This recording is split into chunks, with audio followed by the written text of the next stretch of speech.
Today is February 27th. Today's quote is entitled, "Do you envy Krishna?"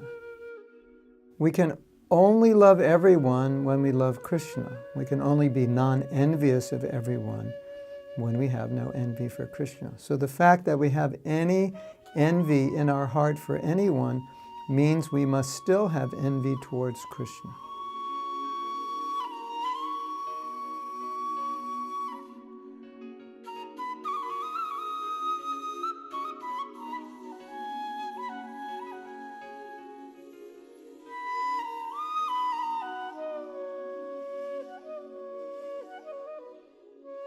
Now, I know a lot of us don't really feel like we envy Krishna. We feel affection for the deities that we worship or the deities in our temples.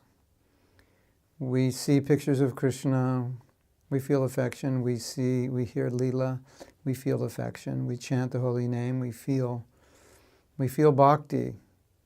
So to say that we're envious of Krishna, it doesn't always make sense, at least with the definitions we use for envy, and it doesn't feel like it. Although it may sometimes feel like it if we're not in Krishna consciousness, but generally when we're in Krishna consciousness, it doesn't feel like it.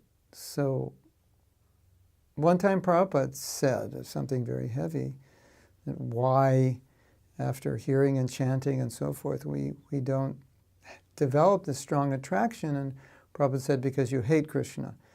So not meaning so much that right now at this moment I actually hate Krishna, but meaning that for so many lifetimes being engaged in activities which are basically imitating Krishna in some way, maybe not consciously, but imitating the Supreme Enjoyer. And that's a very difficult job.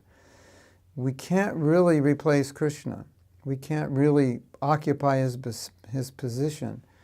So it's a really difficult job.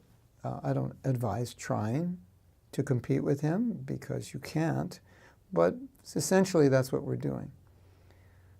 The point of this quote is just to bring us to this realization, which I'm sure you have, but just again to talk about it and emphasize it.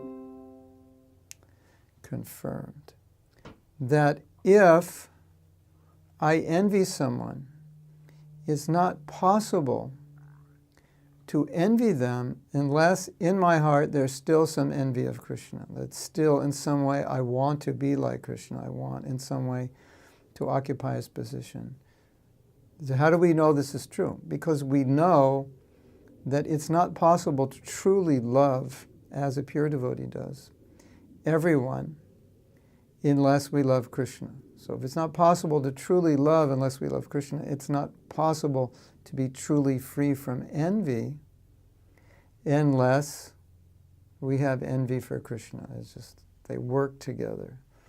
So Bhaktivinoda Thakur in his Jaiva Dharma said the emotion that a pure devotee has for Krishna, the emotion of bhav, bhav means emotion, those emotions that a pure devotee has for Krishna, when those emotions of affection for Krishna are placed towards living entities, everyone else other than Krishna, that same emotion, that same feeling that he's giving to Krishna, you just redirect it, and you redirect it towards people. That's called daya, or compassion. So that same emotion I have for Krishna, if it's not love, then that emotion redirected, it'll be the same thing for others. So maybe I want to get things from God, so then I want to get things from people also. It's not like if I want it from people, I don't want it from God. They work together. So that's the point. So it's something to remember. If we're ever feeling envy, it's nice to remind ourselves that that envy is generated, even though I don't realize it, even though I just think it's that person I'm envious of. That envy foundationally is rooted in my envy of Krishna. It's hard to admit, hard to accept, but necessary to accept, because by accepting it, acknowledging it, we can begin to deal with it, correct it, be aware of it.